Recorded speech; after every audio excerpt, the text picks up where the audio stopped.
அபிராமி.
என்னடி கமலா, நான் ஆஃபீஸுக்கு போய் டெய்லி அட்டண்டன்ஸ் போடுற மாதிரி சாமிக்கு அட்டண்டன்ஸ் போடுறியாக்கும். உட்கார வச்சு சோறு போட்டு துணிமணி எல்லாம் வாங்கி கொடுக்குற புருஷனுக்கு அபிஷேகம் பண்ணுங்கட்டினா 4 ஃப்ரேமை மாட்டி சாமின்ற பேரில் இதுங்களுக்கு அபிஷேகம் பண்ண வேண்டியது. அப்படி என்ன தாண்டி வேண்டிக்குவ? நான் சந்தியாக்கா கூட அதிகமா வேண்டிக்கிறது இல்லைங்க. என் புருஷனுக்கு நல்ல புத்தியை கொடு, அவரை திருத்தி நல்ல மனுஷனாக்கு, எல்லார்கிட்டையும் சாபம் வாங்குற போலீஸ்காரரா இல்லாம பாராட்டு வாங்குற போலீஸ்காரரா மாத்துன்னு உங்களுக்காகத்தான் நான் அதிகமா வேண்டிக்கிறேன். உன்னை பார்த்தா பாவமாகுதுடி. ஒரு விளங்காத வேண்டுதலுக்காக உன் வாழ்க்கையவே வேஸ்ட் பண்ணிக்கிறிய.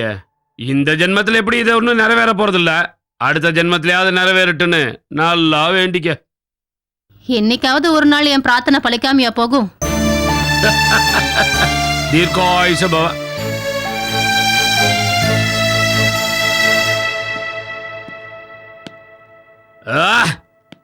ஏ கமலா. இதோ வரேங்க.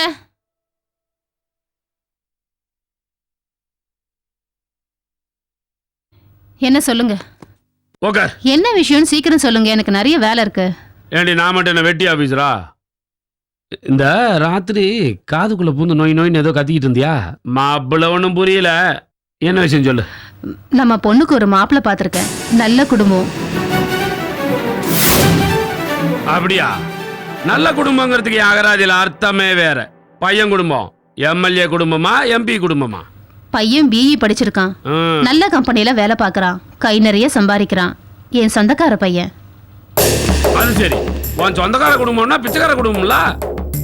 என் புள்ளைய பிச்சைக்கார குடும்பத்தை கட்டி வைக்கிறதா இல்ல. கல்யாணம் ஆன நாள்ல இருந்தே என் குடும்பத்தை பத்தி கேவலமா பேசுறதே உங்களுக்கு வேலையா போச்சு. அவங்க உங்களுக்கு அப்படி என்னங்க பாவம் பண்ணாங்க? அன்னையில இருந்து இன்னைக்கு வரல எவனாவது ஒருத்தவன் குடும்பத்துல என்ன மாப்பிள்ளையா பார்த்திருக்கானா? மரியாதை தான் கொடுத்திருக்கானா? ஒரு போலீஸ்காரன் கூட பார்க்காம உங்க அப்பா என்ன அடிப்பேன் வெட்டுவேன்னு கத்திக்கிட்டு இருந்தான். அண்ணன் தம்பிங்க எல்லாம் சேர்ந்து ஆளை வச்சு மிரட்டினாங்க. அதையெல்லாம் நான் மறந்துடுவேன் நினைச்சியாடி? நீங்க முறைப்படி கல்யாணம் பண்ணிருந்தீங்கன்னா என் குடும்பத்துல உங்களை எல்லாரும் மதிச்சிருப்பாங்க. காலேஜ்ல படிச்சுட்டு இருந்த பொண்ணு பழுக்கட்டாயமா தூக்கிட்டு வந்து நீங்க தாலி கட்டினீங்க. அந்த தாலிக்கு மதிப்பு கொடுத்து நானும் இத்தனை வருஷமா வாழ்ந்துட்டு இருக்கேன். அதோட என் குடும்பத்துக்கும் எனக்கும் ஒட்டும் இல்ல உறவும் இல்லைன்னு ஆயிப்போச்சு. இப்ப அவங்களே எல்லாத்தையும் மறந்துட்டு நம்மளோட ஒன்னா சேரணும்னு நம்ம குடும்பத்துல பொண்ணு எடுக்கணும்னு ஆசைப்படுறாங்க. இந்த கல்யாணம் மூலமாவது என் குடும்பத்தாரோட நான் பழையபடி உறவை வச்சுக்கணும்னு நான் ஆசைப்படுறேன். அந்த ஆசையில நீங்க மண்ணள்ளி போட்டுறாதீங்க. மண்ணிலடே குழிய வெட்டி உன்னை அந்த மண்ணுக்குள்ள போய்ச்சிருவான் அம்மா. கிழிஞ்சு போன சொந்தத்தை ஒட்ட வைக்கிறதுக்கு என் பொண்ணு என்ன ஃபெவிகால் நினைச்சியா? அந்த குடும்பத்தோட ஒட்டுறவே வேணான் இருக்க, அதுல உட்காந்து சம்பந்தம் பேசிக்கிட்டு இருக்க. உன்னை கட்டின அன்னைக்கு அந்த குடும்பத்துல எல்லாத்தையும் கொளுத்தி இருக்கணும். உன் ஒருத்தி மூஞ்சிக்கா விட்டு வச்ச மாதிரி என்ன சொல்லணும்? ஏன் விட்டீங்க? என்னையும் சேர்த்து கொளுத்தி போட்டுருக்கலாம்ல. உங்ககிட்ட மாட்டிட்டு தினம் தினம் சாவறது பதிலா ஒரேடியா செத்து போயிருப்பல. ஐயோ, காலங்காத்தாலே ஆரம்பிச்சிட்டீங்களா? பழைய கதையில பேசி சண்டை போடலன்னா உங்க 2 பேருக்கு தூக்கமே வராதா? மேடே, உன் கல்யாண விஷயமா தான் நானும் அம்மா பேசிட்டு இருந்தோம். அதான் இந்தா இதுல ஒரு 3 போட்டோ இருக்கு. ஒருத்தன் எம்பி பையன், இன்னொருத்தன் எம்எல்ஏ பையன், இன்னொருத்தனோட அப்பா மிகப்பெரிய இண்டஸ்ட்ரியல் ஓனர். இதுல யாரை பிடிச்சிருக்குன்னு நீயே முடிவு பண்ணு. அதை விட்டு அம்மா அழுவுற சீனை பார்த்து சொந்தக்காரனை கட்டணும்னு ஆசைப்பட்ட அவனையும் வெட்டுவேன், இவளையும் வெட்டுவேன். அப்பா, நீங்க பாக்குற மாப்பிளையும் வேணாம், அம்மா பாக்குற மாப்பிளையும் வேணாம். அப்போ நீ அவனையோ பார்த்து வச்சிருக்கியோ? அப்படியெல்லாம் இல்லப்பா. எனக்கு இப்ப கல்யாணம் படிக்கிற ஐடியா இல்ல. நான் படிப்பு முடிக்க இன்னும் 2 வருஷம் இருக்கு. டிகிரி முடிச்சுட்டு எம்ஃபில் பண்ணலான்னு இருக்கேன். எல்லாம் முடிச்சதுக்கு அப்புறம் கல்யாணத்தை பத்தி பேசிக்கலாம்ப்பா. அடச்சே! படிப்பு முடிகிற வரலாம் எவனாலும் வெயிட் பண்ணிட்டு இருக்க முடியாது. உனக்கு மாப்பிள்ளைய முடிவு பண்ற உரிமை உனக்கும் உங்க அம்மாவுக்கு கிடையாது. காட்டியிருக்கிற 3 மாப்பிள்ளையில யார் வேணும் நீ முடிவு பண்ண. அப்பதான் உன் வாழ்க்கை நல்லா இருக்கும். அதை விட்டு படிப்பு பஞ்சாயத்துன்னு ஏதாவது பேசிக்கிட்டு இருந்த மாப்பிள்ளைய செலக்ட் பண்ற உரிமை கூட யாருக்கு இல்லாம போயிடும். ஜாக்கிரதை. என்னம்மா இது? அப்பா இப்படி பேசிட்டு போறாரு. அவர் இஷ்டத்துக்கு ஆட்டி வைக்கிறதுக்கு என்னென்ன பொம்மை நினைச்சிட்டு இருக்காரா? அவர் இப்ப பண்ணிட்டு இருக்கிறதுக்கு பேரு சம்பந்தம் இல்லம்மா, வியாபாரம். என்னை ஏலத்துல விட்டு 3 பேர்கிட்ட டெண்டர் கேட்டிருப்பாரு. எவன் அதிகமா கோட் பண்றானோ அவன் கிட்ட என்ன தள்ளி விட்டுருவாரு. எவன் கிட்ட விலை பேசி விக்கிறதுக்கு நான் என்ன அடிமையா? சுதந்திரமான மனுஷிமா. யார் கட்டாயத்துக்கும் என்னால கல்யாணம் பண்ணிக்க முடியாதுமா. சந்தியா, எனக்கும் அதுல விருப்பம் இல்லம்மா. உன் அப்பாவை பத்தி உன்னை விட எனக்கு தாமா நல்லா தெரியும். உன்னாலேயும் என்னாலேயும் எதுவுமே செய்ய முடியாது. காலம் முழுக்க அவர்கிட்ட போராடி தோத்து போனதுனால சொல்றேன். உன்னால் அவரை ஜெயிக்க முடியாதுமா. தோத்து போற வலி அனுபவிக்கிறத விட அவருக்கு அடங்கி போறது எவ்வளவோ மேல். என் வயித்துல பொண்ணா பிறந்த பாவத்துக்கு நீ இதெல்லாம் சகிச்சுதாமா ஆகணும். முடியாதுமா. உன்ன மாதிரி பிறந்திருந்தா நானும் அடங்கி போயிருப்பேன். நான் அப்பா மாதிரி பிறந்துட்டேனே. அவர்கிட்ட இருக்கிற அதே திமிரு பிடிவாதம் என்கிட்டயும் இருக்கு. அப்பாவோட திமிரு ஜெயிக்குதான் இல்ல பொண்ணோட திமிரு ஜெயிக்குதான்னு பார்க்கலாம்.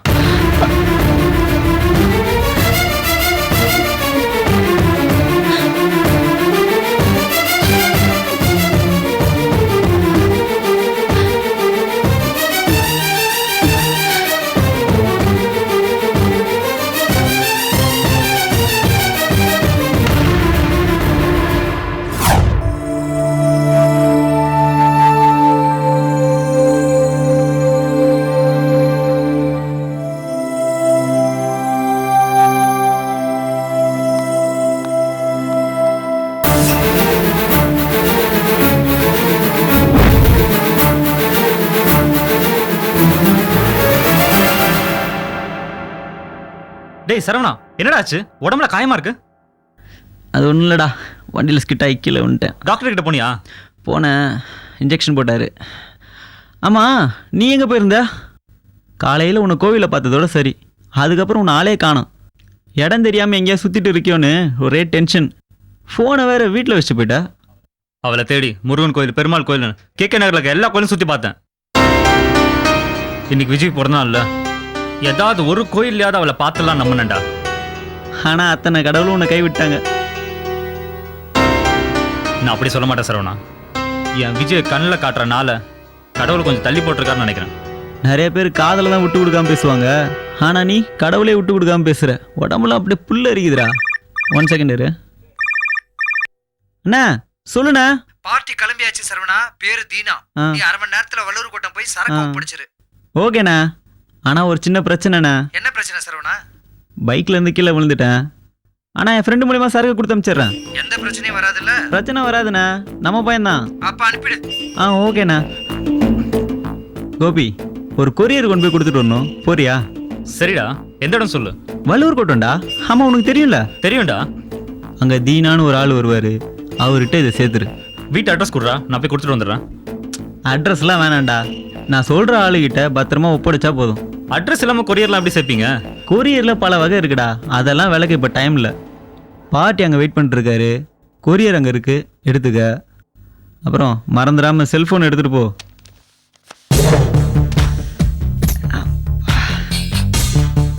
அங்கே போய் ஆளை பார்த்தவொன்னே நீ எனக்கு ஃபோன் பண்ணு. சரிடா. அவருக்கு ஃபோன் பண்ணி நீ தான் எடுத்துகிட்டு வரேன்னு நான் சொல்லிடுறேன். என் வண்டி நல்லா அவருக்கு தெரியும், அதனால் நீ தேட வேண்டிய அவசியம் இருக்காது. அவரே வந்து உன்னை பார்த்து சரக்கு வாங்கிட்டு போயிடுவாரு. என்னது சரக்கா? அதான்டா கொரியரு, நாங்கள் லோக்கல் அப்படி தான் சொல்லுவோம். சரிடா, நான் கிளம்புறேன். அப்படியே நான் ஒரு சில இடங்கள்லாம் போக வேண்டியது இருக்கு, வரத்துக்கு கொஞ்சம் லேட் ஆகும். தெரியாத ஊரில் எங்கடா போக போகிறா? இன்னைக்கு பிறந்தநாள்ன்றதுனால விஜய் கொஞ்சம் பார்க்கு பீச்சுன்னு வெளில வருவான். அங்கெல்லாம் போய் பார்த்துட்டு வந்துடுறேன்டா. தாராளமாக போயிட்டு வா. காதல் மயக்கத்தில் வண்டியை கவுத்துறாத. சரிடா, தேங்க்ஸ். பார்த்து போயிட்டு வாடா. கிளம்புறேன்.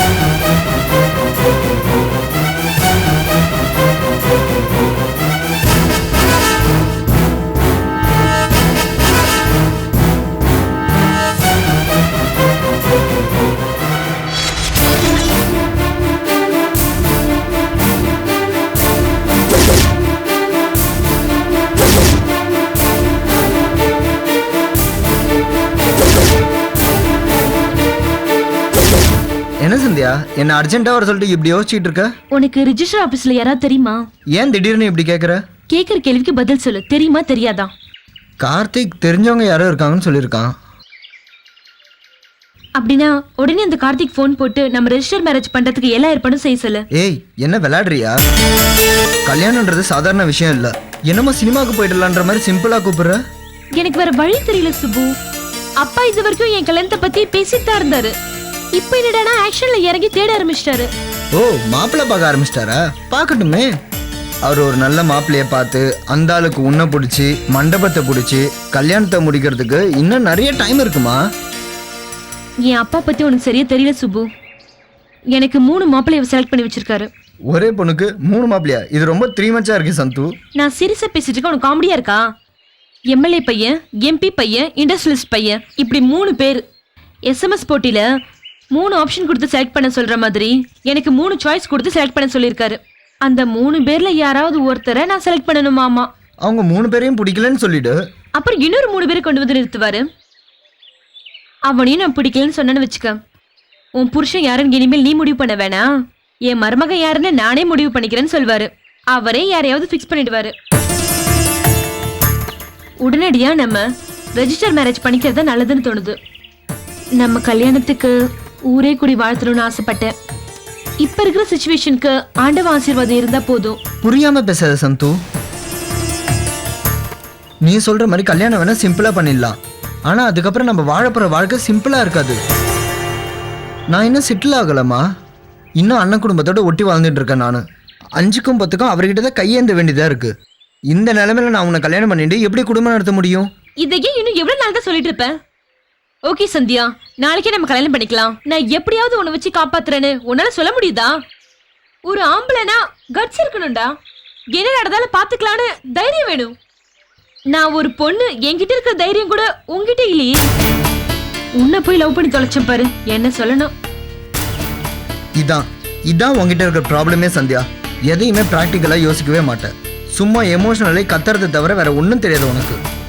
வெறும் கையில முளம் போடுறது கேள்விப்பட்டிருக்கியா? நீ சொல்றது அப்படிதான். என் கையில சொத்தும் கிடையாது, வேலையும் கிடையாது. எந்த நம்பிக்கையில நம்ம கல்யாணம் பண்ணிக்கிறது? கல்யாணத்துக்கு பின்னால வாடகை, பால், காய்கறி, மல்லிகைன்னு 1008 கமிட்மெண்ட்ஸ் இருக்கு. அதுக்கெல்லாம் பணத்துக்கு எங்க போகிறது? நீ சொல்ற பாயிண்ட்க்கே நானும் வரேன். ஒருவேளை கல்யாணத்துக்கு அப்புறம் உனக்கு வேலை பிடிச்சுன்னு வச்சுக்கோ, நீ என்ன பண்ணுவ? என்னால உன்னை வச்சு காப்பாத்த முடியாது, அம்மா வீட்டுக்கு போன்னு சொல்லி என்னை அனுப்பி வச்சிருவியா? கஷ்டப்பட்டாலும் என்னை வச்சு காப்பாத்திடுவல. அதே மாதிரி இப்பவும் நினைச்சுக்கோ. நான் படிக்கிறதை விட்டுட்டு வேலைக்கு போறேன். நீயும் இந்த சினிமா டைரக்ஷன் சுத்திட்டு இருக்காம ஏதாவது வேலைக்கு போ. என்ன கிடைக்குதோ அதை வச்சு நம்ம சமாளிச்சுக்கலாம். இப்ப அவசரப்பட முடிவெடுத்துடல சந்தியா. ஆனா நம்ம முடிவெடுத்தது தப்புன்னு தெரிஞ்சதுக்கு அப்புறம் அதை திருத்திக்கிறதுக்கான வாய்ப்பு கிடைக்காமலே போயிடும்னு சொல்லி மொழிபடத்துல ஒரு ஃபேமஸான டயலாக் இருக்கு. அதை கேள்விப்பட்டிருக்கியா?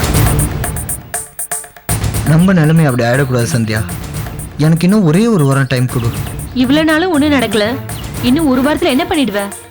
ப்ரொடியூசரை பிடிச்சு படத்தை முடிச்சு ரிலீஸ் பண்ணிடுவியா? உன்ன மாதிரி ஒரு லவ்வர் இருந்தா எப்படி முடியும்?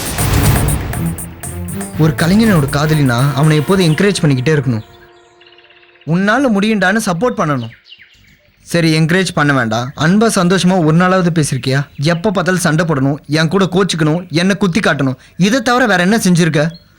ப்ளீஸ் சந்தியா, உக்கார் ப்ளீஸ். டென்ஷன் ஆகாத. உனக்கு லவ்வரா இருக்க தகுதி எனக்கு இல்லடா.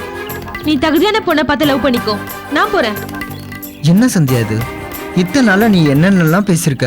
நான் இன்னைக்காவது ரியாக்ட் பண்ணியிருக்கேனா? இன்னைக்கு ஒரு வேகத்துல ஒரு வார்த்தை பேசிட்டேன். நீ அதை பொறுத்துக்க கூடாதா? நானும் மனுஷன்தான் சந்தியா. ஃபைனலா நீ என்னதான்டா சொல்ற? சரி, ஒரே ஒரு வாரம் டைம் கொடு.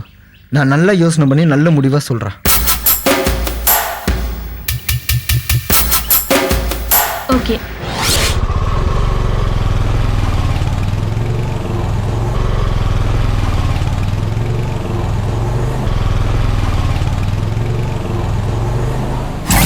பேர் என்ன? சுப்பிரமணி சார். ஆ. அட்ரஸ்ஸு? நம்பர் 44 விநாயகர் தெரு வடபழனி சார். பேர் என்னடா? முருகன் சார். ஆர்சி புக் வச்சிருக்கியா? இருக்கு சார், ஆனால் இப்போ என்கிட்ட இல்லை சார், வீட்டில் லைசென்ஸ் வச்சிருக்கியா? சார் கொஞ்சம் அர்ஜென்ட்டாக போகணும், அதனால தான். என்ன திருட்டு வண்டியா அது? இல்லை சார், இது என் வண்டி தான் சார். ஏன் அவ்வளோ ஸ்பீடாக வர? சார் கொஞ்சம் அர்ஜென்ட்டாக போகணும், அதனால தான் சார். சரி, எவ்வளோ காசு வச்சிருக்கா? டீட்டெயில்ஸ் எல்லாம் கூட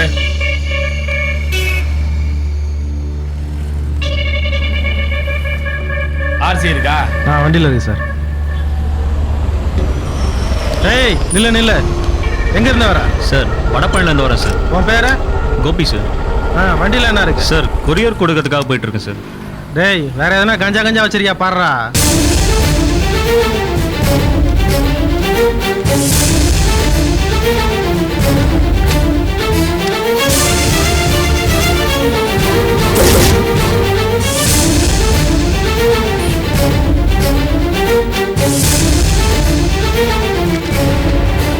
இந்தாடா.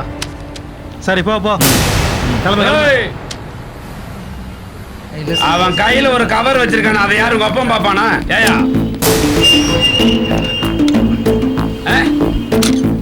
Sir purse sir. Purse sir. வாயை திறக்காம இருந்த எப்படி? என்னடா கவர் இது? கொரியர் கொடுக்கறதுக்காக போயிட்டு இருக்கேன் சார். கொரியர் புரியர் எல்லாவனும் இப்படி யதார்த்தமா எடுத்துட்டு போற மாதிரி தான் போவானுங்க. அந்த பேனா கூட யதார்த்தவாதி மாதிரியே போவானுங்க, பார்த்தா வந்து பொருளை கடத்திட்டு போயிடுவானுங்க. அந்த வேலையெல்லாம் நம்ம கிட்ட ஆகாது தம்பி.